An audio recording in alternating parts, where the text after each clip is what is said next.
something? They called you the left hand of the Divine. That they did. What of it? I could use the left hand of the Divine at my side out there. Every agent out in the world is my eyes, my ears, my blade. Wherever my people are, I am also. Coming with you, leaving my post, would blind and bound me. Do you see? What exactly does the left hand of the Divine do? A divine always has enemies, and Justinia had more than most. I protected her.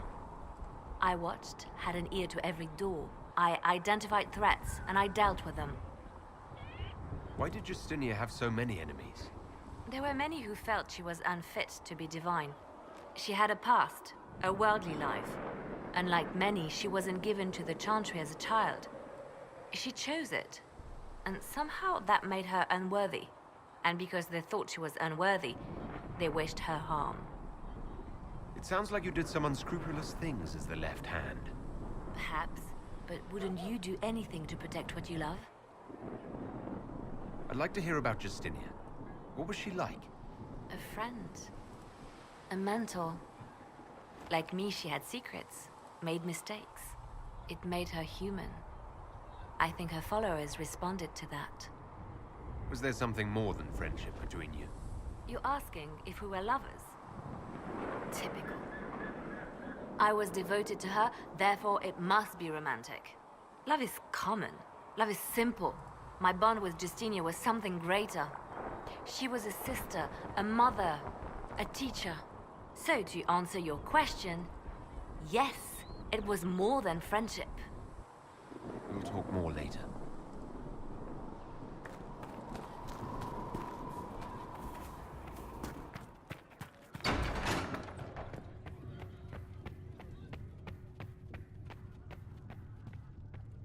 Thank you for all that you are doing to help.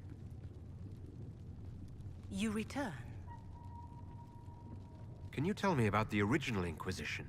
The original Inquisition was formed after the First Blight, well before the Chantry as we know it.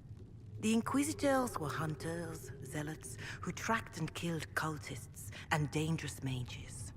As Andraste rose to power, the Inquisition came into her service. Instead of hunting those who would do harm, the Inquisitors spread the chant of light by force. It must be difficult to follow the chant of light knowing how it spread. Indeed. I have always believed that the Maker wished us to spread the chant of light by example, not violence. In any case, once the chant of light had spread far and wide, there was less need for zealots. The Inquisitors became the seekers of truth, and eventually the Templars. This is a dark chapter of history for the Divine to revisit. Do you know what impresses me most about the original Inquisition? They fought horrific battles, killed and died for their cause, and when it was time, they put their swords away. Perhaps the name was divine, Justinia's message, that when the Inquisition is needed, it will strike without mercy.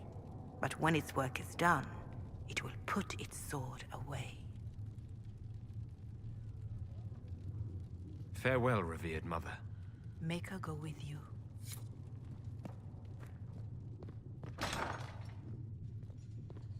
Apothecary Adon wanted to know when you might be able to provide the materials he needs. I asked Adon not to rush us. Demon essence is dangerous. Sorry. No, it's fine. Just tell him we'll have it for him as soon as we can. Greetings. What exactly does your job entail? I meet with ambassadors from various factions and countries, and cement alliances with them. We are a young cause. Diplomacy is essential to our credibility. Then you speak for the Inquisition with these nobles? I do. Someone must foster goodwill on our behalf, as well as prevent controversy as news of us spreads. How heavily are our actions scrutinized? Make no mistake, every noble house, every throne is waiting to see what the Inquisition does next. Many are willing to pledge support, if offers are made in just the right fashion. I intend to see that they are. Tell me how you came to work for the Inquisition again.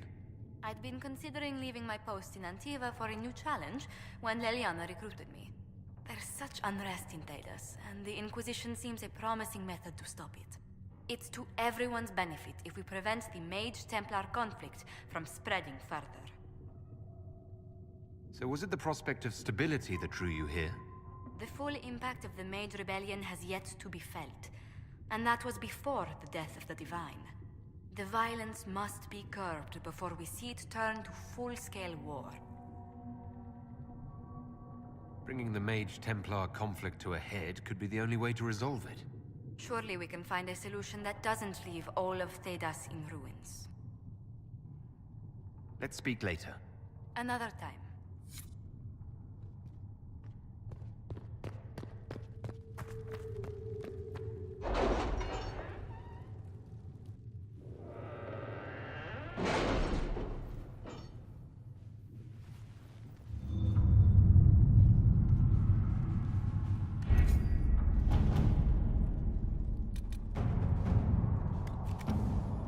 Master Dennett's horses are a fine addition to our stables.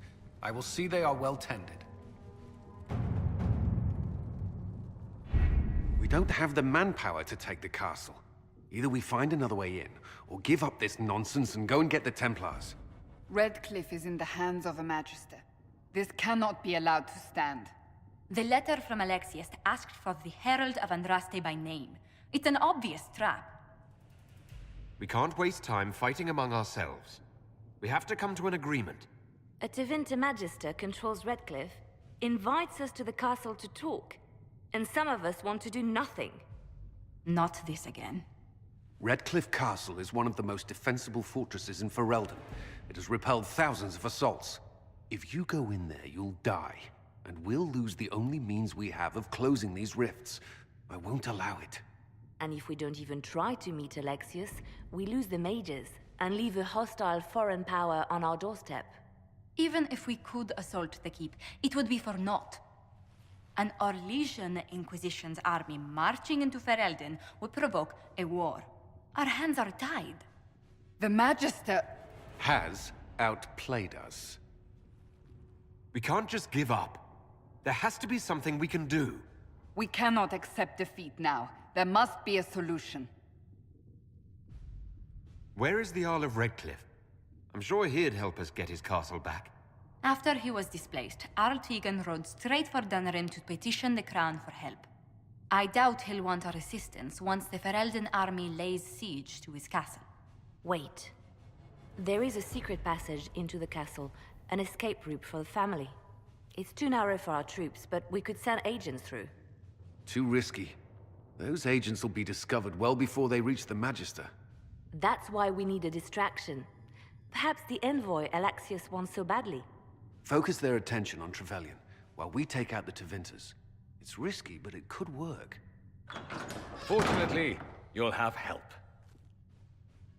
This man says he has information about the Magister and his methods, Commander. Your spies will never get past Alexius's magic without my help. So if you're going after him, I'm coming along. The plan puts you in the most danger. We can't in good conscience order you to do this. We can still go after the Templars if you'd rather not play the bait. It's up to you.